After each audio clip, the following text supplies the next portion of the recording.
తెలంగాణలో మాజీ MLA కొండిగారి Ramulu కన్నుమూత. So తెలంగాణలో మనం చూసుకున్నట్లయితే మాజీ ఎమ్మెల్యే చనిపోవడం అయితే జరిగిందనమాట. రంగారెడ్డి జిల్లా ఇబ్రహీంపట్నం మాజీ శాసనసభ్యుడు కొండిగారి రాములు కన్నుమూశారు. ఇబ్రహీంపట్నం బృందావన్ కాలనీలో ఉంటున్న ఆయన కొన్ని రోజులుగా అనారోగ్యంతో బాధపడుతూ ఉన్నారు. ఉదయం 7 గంటలకు నిద్ర లేచిన తర్వాత ఒంట్లో నలతగా ఉందని మళ్ళీ పడుకుని నిద్రలోనే మృతి చెందారు.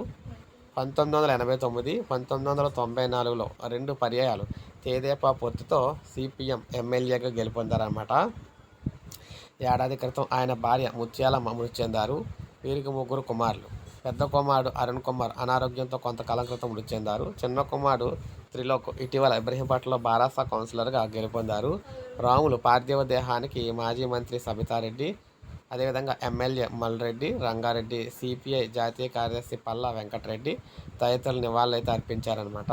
సో మొత్తంగా చూసుకుంటే ఒక మాజీ ఎమ్మెల్యే హైదరాబాద్లో కీలక నేత అయితే చనిపోయారని చెప్పేసి చెప్తున్నారు. సో ఇది మనకి తాజా సమాచారం. ఒక లైక్ చేయండి, సబ్స్క్రైబ్ చేసుకోండి మన ఛానల్.